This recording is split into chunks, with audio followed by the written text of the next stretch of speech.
Hey guys, welcome back to my channel अर्थशास्त्र की नगरी। सो गाइस, इससे प्रीवियस वीडियो में मैंने आपको जो है कीमत लोच के बारे में, कीमत लोच जो है वो क्या होती है और कीमत लोच जो है हम किन किन मेथड्स से निकाल चुके हैं, वो सारी की सारी चीजें हम डिस्कशन कर चुके हैं। अगर आपने वो वीडियो नहीं देखी है तो प्लीज उस वीडियो को जरूर देख लीजिए, क्योंकि वो एग्जाम के पॉइंट ऑफ व्यू से जो है बहुत ही ज्यादा इंपॉर्टेंट है। आज हम जो करने जा रहे हैं वो करने जा रहे हैं कि जो मांग की कीमत लोच जो हमने पढ़ी है उसको कौन कौन से कारक जो है वो प्रभावित करते हैं, साथ के साथ जो मांग की कीमत लोच है उसका क्या महत्व होता है, क्या इंपॉर्टेंस है, पढ़ने से जो है हमें ये क्या मिलेगा इसको पढ़कर। ठीक है, ये सारी की सारी चीजें जो है आज हम इस वीडियो के अंदर जो है डिस्कशन करने वाले हैं। ये वीडियो जो है उन सभी बच्चों के लिए है जो बीकॉम और बीए फर्स्ट ईयर और फर्स्ट सेमेस्टर में है और जिनके पास जो है माइक्रो इकोनॉमिक्स सिलेबस में है। ठीक है जी, तो बकवास बहुत हो गई है, मुद्दे को शुरू करते हैं। सबसे पहले हम डिस्कशन करने वाले हैं कि मांग की कीमत लोच को कौन कौन से कारक जो है वो प्रभावित करते हैं। गाइस, ये एग्जाम के पॉइंट ऑफ व्यू से बहुत ही ज्यादा इंपॉर्टेंट टॉपिक है, तो बहुत ही ध्यान से सुनेंगे क्या क्या है। सबसे पहले तो है स्थानापन्न वस्तुओं की उपलब्धता। इसका क्या मतलब होता है? आपको सबसे पहले तो स्थानापन्न वस्तुएं पता होनी चाहिए कि क्या होती हैं, जो एक दूसरे के स्थान पर जो है यूज होती हैं, उसको स्थानापन्न वस्तुएं कहते हैं। ठीक है जी, तो कह रहा है स्थानापन्न वस्तुओं की उपलब्धता मतलब अवेलेबिलिटी। गाइस, आपको ये पता होना चाहिए कि जिस वस्तु की स्थानापन्न वस्तु उपलब्ध होती है, जिस वस्तु की स्थानापन्न वस्तु उपलब्ध होती है उसकी जो मांग की लोच होती है वो तो होती है बहुत अधिक लोचदार। कैसी होती है? बहुत अधिक लोचदार, जिसकी अवेलेबल होती है। लेकिन गाइस, जिसका कोई सब्स्टिट्यूट नहीं होता है, जिसकी स्थानापन्न वस्तु मार्केट के अंदर अगर उपलब्ध नहीं होती है, उसकी होती है कम लोचदार। आपको इन सब के अंदर गाइस 9 के 9 पॉइंट में ये बताना है। बच्चों को इसमें समझ नहीं आता कि इसमें लिखना क्या है। आपको इसमें ये बताना है कि कब कम लोचदार होगी और कब अधिक लोचदार होगी, ये सारी चीजें बतानी है। ठीक है, और ये है मांग की कीमत लोच को प्रभावित करने वाले। कभी कभार बच्चे कंफ्यूज हो जाते हैं, जो मैंने आपको पढ़ाया था वो था मांग को प्रभावित करने वाले। ठीक है, तो मांग को प्रभावित करने वाले और मांग की कीमत लोच को प्रभावित करने वाले, दोनों के दोनों जो फैक्टर हैं वो अलग अलग हैं। ठीक है, अभी ये कीमत लोच है, जिसमें सबसे पहला है स्थानापन्न वस्तुओं की उपलब्धता। क्या बोला मैंने? जिसकी स्थानापन्न वस्तु होती है उसकी अधिक लोचदार होगी, जिसकी नहीं होती उसकी कम लोचदार या बेलोचदार होती है। कम लोचदार को बेलोचदार भी कह सकते हैं, जैसे कि नमक। नमक का कोई भी सब्स्टिट्यूट नहीं है, इसलिए उसकी लोच कैसी होती है? बेलोचदार होती है। तो ये है इसके अंदर सबसे पहला पॉइंट। ठीक है जी, उसके बाद है दूसरा, वस्तु पर व्यय का आय में भाग। इसका क्या मतलब होता है गाइज? इसका ये मतलब है कि जिन वस्तुओं पर, बहुत ही ज्यादा ध्यान से सुनेंगे, जिन वस्तुओं पर हमारी इनकम का बहुत ही कम पोर्शन खर्च होता है, जैसे कि जो बहुत सस्ती होती हैं, 1 रुपए 2 रुपए सुई धागा माचिस, ये सारी चीजें। गाइज, इन वस्तुओं की जो लोच होती है वो होती है बेलोचदार। कैसी होती है? बेलोचदार होती है, कम लोचदार होती है। लेकिन गाइज, जिन वस्तुओं पे हमारी इनकम का बहुत बड़ा पोर्शन खर्च होता है, जैसे कि मान लो एसी, रेडियो, टेलीविजन, साइकिल, ये सारी चीजें जो होती हैं, इनकी जो लोच होती है वो होती है आपकी अधिक लोचदार। ठीक है जी, तीसरा है जी उपभोक्ता की आदत। इसका क्या मतलब होता है? इसका ये मतलब है गाइस कि जब उपभोक्ता किसी वस्तु का जो है आदी हो जाता है, मतलब उसके बिना रह नहीं सकता। ठीक है, जब उसको उस चीज की आदत हो जाती है उस वस्तु का यूज करते करते, तो उसके लिए मांग की लोच कैसी हो जाती है? बेलोचदार हो जाती है। जैसे के लिए शराबी के लिए शराब की मांग। ठीक है, कीमत बढ़ने पर या कीमत घटने पर वो क्या करता है? वो मांग को कम नहीं करेगा, वो मांग को कम नहीं करेगा, क्योंकि वो जो है उसका आदी हो चुका है, उसको उसकी हैबिट हो चुकी है। इसलिए उसकी जो लोच है वो कैसी है? बेलोचदार होती है। बेलोचदार का मतलब मैं आपको पहले भी बता चुका हूं कि जब कीमत बढ़ने पर और कीमत घटने पर मांग पर कोई भी इफेक्ट नहीं पड़ता, उसको बेलोचदार कहते हैं। तो प्रीवियस वीडियो अगर नहीं देखी है तो भाई वो जरूर देख लीजिए, वरना सब ऊपर से जा रहा होगा, क्या लोचदार, क्या बेलोचदार, क्या अधिक और क्या कम।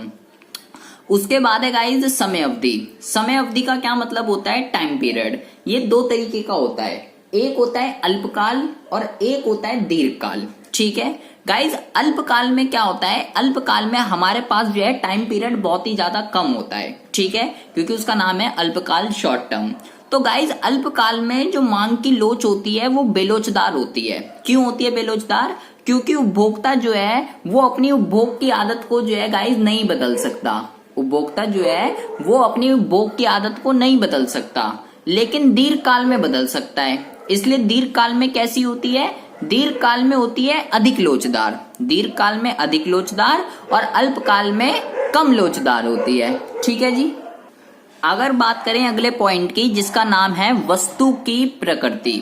वस्तु की प्रकृति का क्या मतलब होता है? गाइस इसका मतलब है कि वस्तुएं देखो दो तरीके की होती हैं। एक होती है अनिवार्य वस्तुएं और एक होती है आरामदायक वस्तुएं, जिसको विलासिता, लग्जरी गुड्स भी कहते हैं। तो गाइस जो अनिवार्य वस्तु होती है उसकी तो जो लोच होती है वो होती है बेलोचदार, क्योंकि भाई उसके बिना गुजारा नहीं है, चाहे उसकी कीमत कितनी भी क्यों ना हो।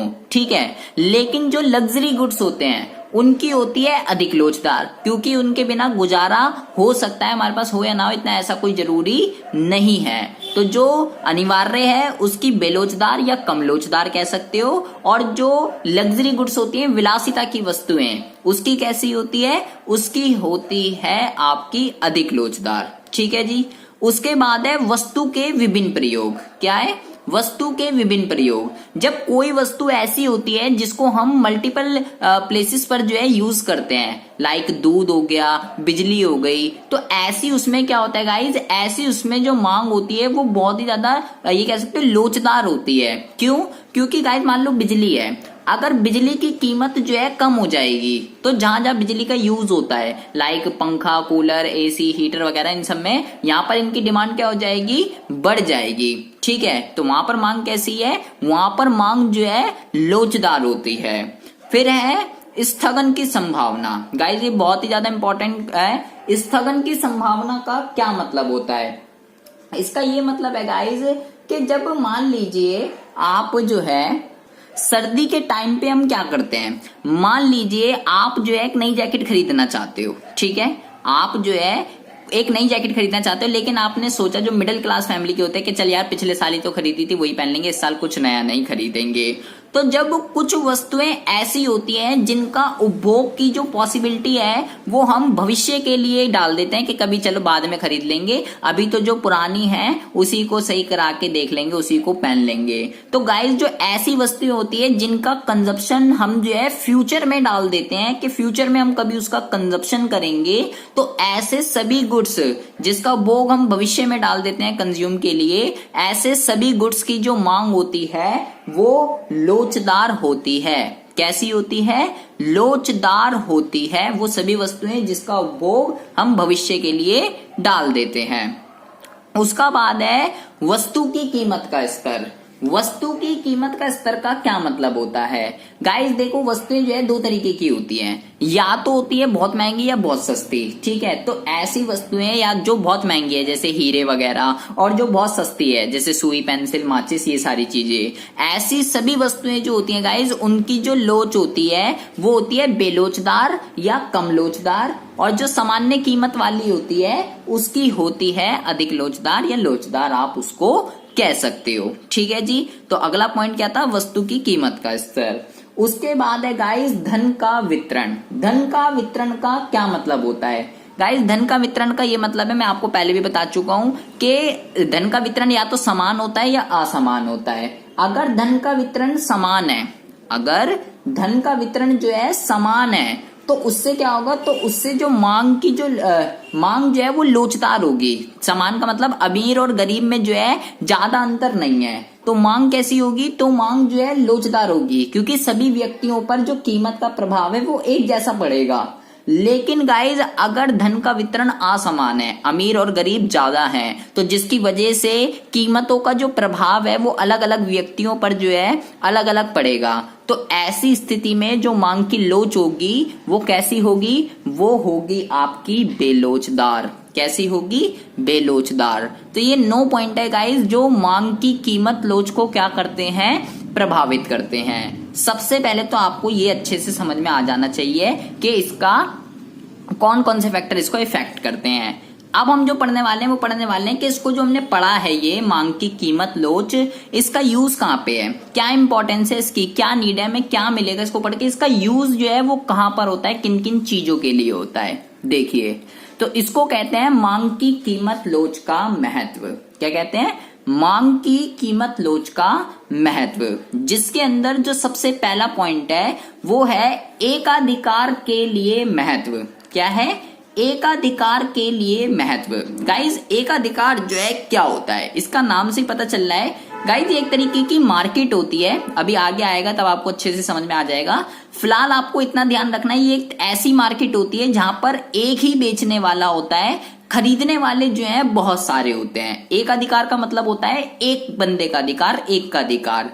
तो यहां पर गाइज ये क्या करता है, इसका ये एक बेचने वाला है, खरीदने वाले बहुत हैं, मतलब वस्तु की पूर्ति पर जो है पूरा नियंत्रण होता है। अब पूर्ति पर तो है क्योंकि वो ही अकेला बेचने वाला है, लेकिन गाइज मांग पर नहीं होता। तो अब ये क्या करता है, ये गाइज कीमत विभेदन करता है। कीमत विभेदन का क्या मतलब होता है, अलग अलग कंज्यूमर से अलग अलग प्राइस जो है वो वसूल करता है। ठीक है, तो अब ये क्या, इसके लिए कीमत लोच का क्या महत्व है, ये कैसे इसका यूज करता है, वो हमें जो है पता लगाना है। गाइज, अगर दो तरीके की होती है, एक तो होती है लोचदार, एक होती है बेलोचदार।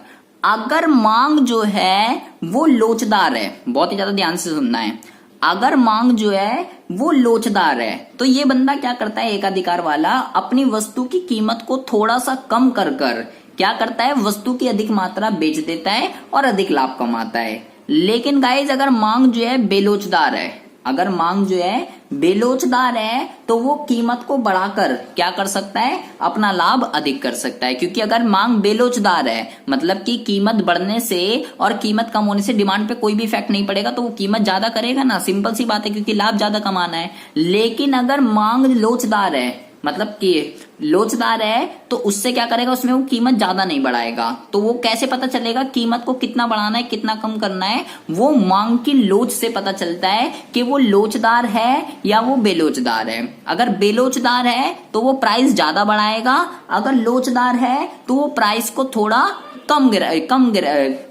करेगा, इतना जो है वो प्राइस को ज्यादा नहीं बढ़ाएगा। ठीक है, लोचदार में कीमत को कम करना पड़ेगा और बेलोचदार में कीमत को बढ़ाना पड़ेगा। तो एकाधिकार के लिए मांग की कीमत लोच का ये महत्व है, वो प्राइस डिस्क्रिमिनेशन जो है इसी के बेस पे करता है। कीमत विभेदन, अलग अलग उपभोक्ताओं से अलग अलग प्राइस वसूल करना कीमत विभेदन कहलाता है। और एकाधिकार के अंदर ये होता है क्योंकि यह अकेला बेचने वाला है। उसके बाद है सरकार के लिए महत्व। सरकार के लिए जो है महत्व कैसे करती है, सरकार जो है गाइस आपको पता ही है टैक्स लगाती है। सरकार क्या करती है, टैक्स लगाती है। तो वो किन वस्तुओं पर टैक्स लगाए गाइस, अगर जो वस्तु की जो मांग है वो लोचदार है, लोचदार का क्या मतलब होता है, अगर लोचदार है तो गाइस वो क्या करेगा, वो उस वस्तु पर टैक्स किस पे लगाना चाहिए, टैक्स गाइस हमें जो है लगाना चाहिए उन वस्तुओं पर जिनकी मांग जो है वो बेलोचदार होती है। कैसी होती है, जिसकी मांग जो है वो बेलोचदार होती है, क्योंकि कीमत बढ़ने से और कीमत घटने से उसकी डिमांड कम नहीं होगी। तो सरकार को ये कैसे पता चलेगा कि इन वस्तु की मांग लोचदार है और इन वस्तुओं की मांग बेलोचदार है, वो पता चलता है मांग की कीमत लोच से। तो सरकार क्या करती है, इसी कीमत लोच का यूज करके टैक्स लगाती है। अगर मांग अधिक लोचदार है या लोचदार है तो सरकार क्या करती है, उस पर टैक्स नहीं लगाती, क्योंकि गाइज अगर उस पर टैक्स लग गया, टैक्स लगने से क्या होता है, कॉस्ट बढ़ जाती है। मैं आपको पहले भी बता चुका, और कॉस्ट बढ़ गई तो उसकी डिमांड कम हो जाएगी। तो अगर मांग लोचदार है तो उस पर टैक्स लगाना बेकार है, लेकिन अगर बेलोचदार है तो उस पर टैक्स लगाना ठीक है, क्योंकि उससे डिमांड कम नहीं होगी। ठीक है जी। उसके बाद है कीमत के निर्धारण में महत्व। इसका क्या मतलब होता है गाइस, मांग की लोच हमें क्या बताती है, मांग की लोच हमें यही तो बताती है कि कीमत बढ़ने से और कीमत घटने से मांग पर जो है क्या इफेक्ट पड़ता है, यही तो बताती है। तो गाइज आप ये बताओ कि कीमत निर्धारण में कैसे सहायक होगी। कीमत निर्धारण में ये ऐसे सहायक होगी कि जब मान लीजिए अगर किसी वस्तु की हमने अधिक कीमत रख दी, अगर हमने अधिक कीमत रख दी या कीमत में वृद्धि कर दी और उससे मांग गिरने की संभावना है। अगर किसी उत्पादक को ये पता है कि मैंने इस वस्तु की कीमत को बढ़ा दिया, अगर मैंने इस वस्तु की कीमत को बढ़ा दिया तो डिमांड कम हो जाएगी, तो वो क्या उस वस्तु की कीमत को बढ़ाएगा? नहीं बढ़ाएगा। तो ये सब कैसे पता चलता है कि कीमत बढ़ने से इसकी डिमांड कम हो जाएगी या कीमत घटने से इसकी डिमांड बढ़ जाएगी? ये सब हमें पता चलता है मांग की कीमत लोच में। तो सब क्या काम है इसका? तीसरा इसका ये काम है कि ये कीमत के निर्धारण में सहायक होती है। साथ के साथ कह रहा है वितरण के सिद्धांत में महत्व। इसका क्या मतलब होता है गाइस? जो उत्पादन के साधन होते हैं, 4 साधन होते हैं, भूमि, श्रम, पूंजी, उद्यम, ठीक है। तो इन चारों के बदले में, जैसे भूमि के बदले में किराया, श्रम के बदले में ब्याज, पूंजी के, हर किसी के बदले, श्रम के बदले में मजदूरी, पूंजी के बदले में ब्याज, ये सारी की सारी चीजें आपको जो है देनी पड़ती है। तो इस चीज का डिसाइड जो है कैसे होता है? इस चीज का जो डिसाइड है गाइस, वो मांग की कीमत लोच से ही होता है। जिन संसाधनों की मांग ये कह सकते हो उत्पादन के लिए कम लोचदार होती है, बेलोचदार होती है, मतलब जो साधन अवेलेबल नहीं होते, जो साधन मार्केट के अंदर अवेलेबल नहीं होते हैं, उनको तो मजदूरी या परिश्रम बदले में जो है ज्यादा मिलता है, क्योंकि भाई वो वाले साधन नहीं है। लेकिन जिन साधनों की मांग अधिक लोचदार होती है, उनको जो है कम कीमत, कम पारिश्रमिक मिलता है। ऐसा क्यों होता है? जैसे कि मान लीजिए एक है इंजीनियर और एक नॉर्मल वर्कर है, तो आप खुद बताओ किसको ज्यादा पेमेंट मिलेगी? सिंपल सी बात है, इंजीनियर को मिलेगी। क्यों? क्योंकि वो जो साधन है, वो साधन मार्केट के अंदर कम अवेलेबल है, उसकी जो लोच है वो कम लोचदार और बेलोचदार है, इसलिए उसको ज्यादा पेमेंट मिलती है। लेकिन जो नॉर्मल वर्कर है उसको कम पेमेंट मिलेगी। क्यों? क्योंकि उसकी जो मांग है वो क्या है? अधिक लोचदार है। तो जिसकी मांग गाइज अधिक लोचदार होती है, उसका पारिश्रमिक क्या होता है? उसका पारिश्रमिक कैसा होता है? अधिक होता है। लेकिन जिसका कम होता है उसका पारिश्रमिक, उल्टा बोल गया क्या मैं?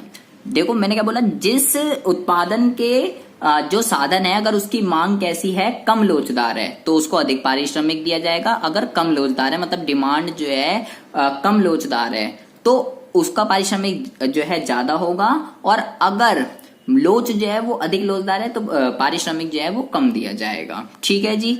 उसके बाद है वितरण का सिद्धांत तो हो गया। उसके बाद है संयुक्त उत्पादित वस्तुओं की कीमत निर्धारण में महत्व। इसका क्या मतलब होता है गाइज? इसका ये मतलब है कि जब 2 या 2 से ज्यादा वस्तुओं का एक साथ उत्पादन होता है, जब 2 या 2 से ज्यादा वस्तुओं का एक साथ उत्पादन होता है, तो उनका प्राइस, उनकी कॉस्ट को जो है कैसे डिसाइड किया जाता है? ये कैसे पता चलेगा? दोनों वस्तुएं अगर एक साइड डिसाइड हुई तो ऐसी उसमें क्या होता है गाइज, जिसकी, जैसे मान लीजिए एक है गेहूं और एक है भूसा, हमें इन दोनों की कॉस्ट को अलग अलग करना है। तो कैसे पता चलेगा किसकी कॉस्ट को ज्यादा करना है और किसकी कॉस्ट को कम करना है? तो गाइज होता क्या है, उस वस्तु की ये कह सकते हैं हम, उस वस्तु की लागत को अधिक मानकर, मतलब उसकी जो है कीमत अधिक रखी जाती है जिसकी मांग जो है वो बेलोचदार होती है, और जिसकी मांग लोचदार होती है उसकी कीमत जो है कम होती है। जैसे गेहूं है और भूसा है, तो गाइस गेहूं जो है उसकी मांग कैसी है? बेलोचदार है, क्योंकि कीमत बढ़ने पर और कीमत घटने से उसकी मांग जो है कम नहीं होगी। ठीक है, तो उसकी कीमत सिंपल सी बात है भूसे से ज्यादा होती है। और जो भूसा है उसकी मांग कैसी होगी? उसकी मांग जो है वो अधिक लोचदार है। क्यों? क्योंकि उसकी डिमांड कम हो सकती है, इसलिए उसका प्राइस क्या होता है? एज कंपेरिजन टू व्हीट कम होता है। ठीक है, तो जब 2 या 2 से ज्यादा वस्तुएं एक साइड डिसाइड होती हैं, एक साथ प्रोड्यूस होती हैं, तो हमें ये पता करने में कि किसकी उत्पादन लागत कम है और किसकी उत्पादन लागत ज्यादा है, उसके लिए मांग की कीमत लोच का यूज किया जाता है। और उसी के बेस पर दोनों वस्तुओं का क्या होता है? कीमत निर्धारण हो जाता है। साथ के साथ कह रहा है अंतरराष्ट्रीय व्यापार में महत्व। इसका क्या मतलब होता है कि अंतरराष्ट्रीय व्यापार का मतलब आयात और निर्यात। ठीक है, निर्यात मतलब दूसरे देशों को बेचना और आयात मतलब दूसरे देशों से खरीदना। तो गाइस अगर दूसरे देशों को जो हम माल बेच रहे हैं, जो निर्यात कर रहे हैं, अगर उनके लिए हमारी मांग की लोच बेलोचदार है, मतलब कीमत बढ़ने पर या घटने पर वो मांग को कम नहीं करेंगे, तो ऐसी स्थिति में गाइज हम अपने वस्तुओं की कीमत को ज्यादा कर क्या कर सकते हैं, अधिक लाभ कमा सकते हैं। अगर दूसरे देशों के लिए हमारी वस्तुओं की मांग जो हम बेच रहे हैं उनके लिए बेलोचदार है, तो हम क्या कर सकते हैं, अपनी कीमत को बढ़ाकर ज्यादा से ज्यादा लाभ जो है वो अर्जित कर सकते हैं। तो ये वो 6 पॉइंट है जो मांग की कीमत लोच के मैच को बताते हैं कि आखिर ये क्या काम करता है, इसको पढ़ना क्यों जरूरी है, कहाँ इसका प्रैक्टिकल लाइफ में जो है यूज होता है। ठीक है जी, तो गाइज ये है आपका पूरा मांग की कीमत लोच।